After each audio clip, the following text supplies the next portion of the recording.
नमस्कार साथियों, मैं देवेश गोस्वामी आप सभी का स्वागत करता हूं हमारे इस नए अंक में। साथियों, हम बात करने वाले हैं जन्म कुंडली विश्लेषण पे।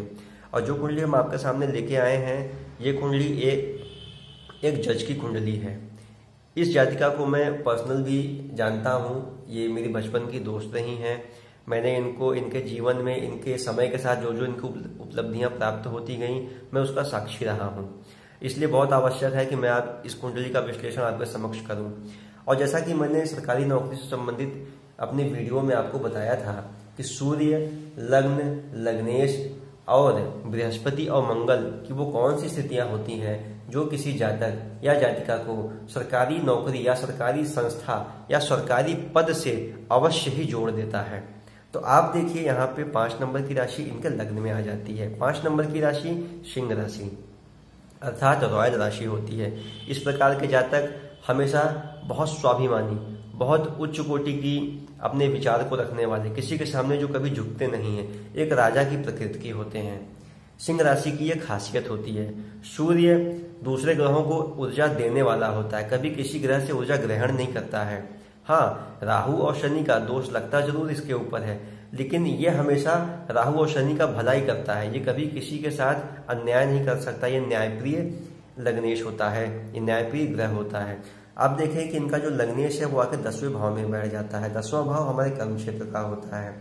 मैंने आपको बताया था कि जब केंद्र में सूर्य, गुरु या मंगल उपस्थित हो, अत्यंत मजबूत स्थिति में उपस्थित हो, तो निश्चित रूप से व्यक्ति सरकारी संस्था से जुड़ जाता है।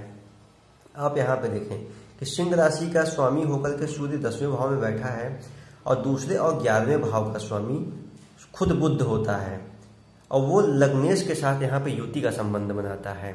ये एक मजबूत स्थिति हो जाती है इसके चार्ट में। इससे ये सिद्ध होता है कि ये जातिका समय के साथ अपने जीवन में धन, यश और आय का पर्याप्त मात्रा में संग्रहण करेगी। इसको समय के साथ इसकी प्रसिद्धि, इसका यश बढ़ता ही जाएगा, क्योंकि यश का कारक भी सूर्य ही होता है। और सूर्य का मरकरी के साथ, बुध के साथ युति में आना, जो खुद भी आय और दूसरे भाव का स्वामी है, इसके यश को निरंतर बढ़ाएगा।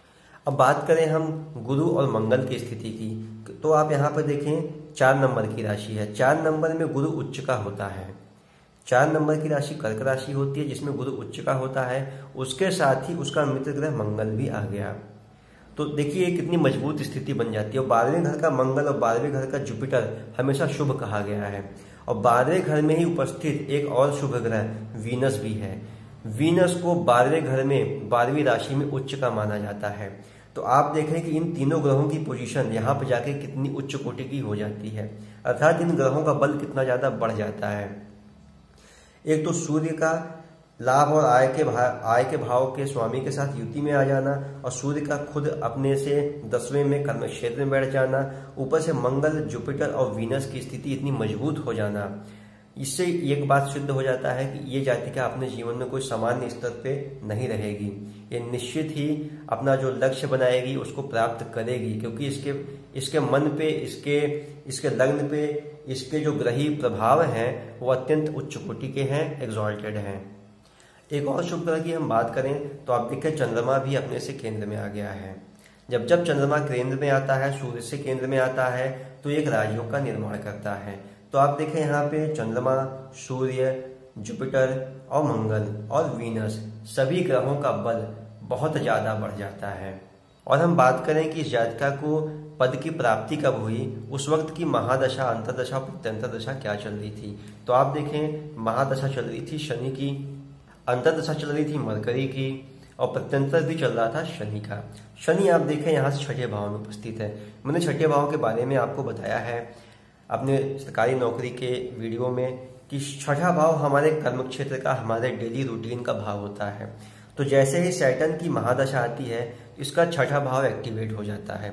6ठा भाव एक्टिवेट होने से ये अपनी 7वीं दृष्टि से जुपिटर, मार्स और वीनस को भी प्रभावित करता है। और शनि में जैसे ही बुध की अंतरदशा आती है, ऐसे ही इसका लाभ का भाव और इसका आय का भाव, इसके धन भाव और इसके लग्नेश को भी एक्टिवेट कर देता है। तो इन सारी चीजों का एक साथ एक्टिवेट हो जाने से ये पूरा योग बन जाता है कि इस समय विशेष में यह जातिका उस सरकारी पद को प्राप्त कर लेती है। तो आपने देखा कि जिस प्रकार से मैंने बताया था अपनी सरकारी नौकरी के वीडियो में कि किन प्रकार से ग्रहों का बल किसी व्यक्ति को अत्यंत उच्च कोटि के पद को ले जाने में सक्षम होता है, जबकि अगर इन्हीं ग्रहों का बल अगर जातक या जातिका को ना मिले तो उसके अंदर लाख इच्छा शक्ति होने के बाद भी वो सरकारी पद प्राप्त नहीं हो पाता है। कोशिश करते हैं इसके बाद हम और भी आपको कुंडली लेके आएंगे सरकारी नौकरी से जुड़ी हुई, जिसमें प्रशासक भी होंगे, जिसमें सरकारी नौकरी के जो और भी पद होते हैं और लेयर होते हैं मध्यम वर्ग या निम्न वर्ग के, हम उस कुंडलियों को भी ले आएंगे। क्योंकि मैं अपने डेली रूटीन में मेरे पास बहुत सी कुंडलियाँ आती हैं जिसमें मैं सरकारी नौकरी से संबंधित योगों को देखता हूँ, और जो भी मैंने आपको यहाँ पे विवेचन किया है ये 100% अनुभव गम्य विश्लेषण है। जो चीज़ें मैंने अपने आंखों के सामने देखी हैं मैं उन्हीं बातों को आपको बता रहा हूँ। जो भी चीज़ें मेरे शोध में आएंगी मैं पूरा प्रयास करूँगा कि वो निरंतर आपके सामने लाता रहूँ ताकि आपकी जानकारी में इजाफा होता रहे। अगर आप में से किसी जातक को अपनी कुंडली का विश्लेषण कराना है, आपके कुंडली में सरकारी नौकरी के योग है या नहीं है, तो हम उसका विश्लेषण अवश्य करेंगे। अगर आप पहले से सरकारी नौकरी में हैं फिर भी आप अपने कुंडली का विश्लेषण कराना चाहते हैं तो आप जरूर हमसे संपर्क कीजिएगा। हो सकेगा तो हम आपके चार्ट को अपने वीडियो पे भी अपलोड करेंगे। उम्मीद करते हैं आपको मेरा वीडियो पसंद आया होगा।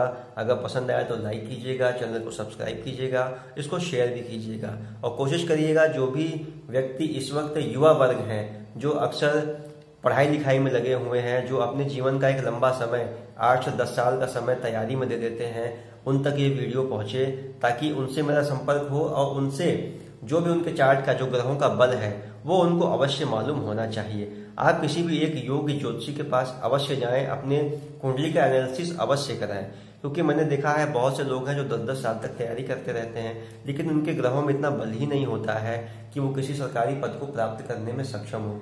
तो आपका समय बचे, कम समय में आप किसी दूसरे लक्ष्य की ओर अग्रसर हो सकें। हो सकता है आपके जीवन में व्यापार के अच्छे लक्ष्य हों, हो सकता है आपके जीवन में किसी और काम के अच्छी उम्मीद हो, तो आप उस तरफ ध्यान दे सकें। क्योंकि हमारे जीवन को चलाने के लिए जो सबसे अंतिम चीज होती है वो होता है धन अर्जन। तो हमको धन अर्जन के ऊपर विशेष ध्यान देना चाहिए और आपके चार्ट की देखते हुए आपके अंदर क्या योग्यता है आपको वो जानना बहुत आवश्यक है।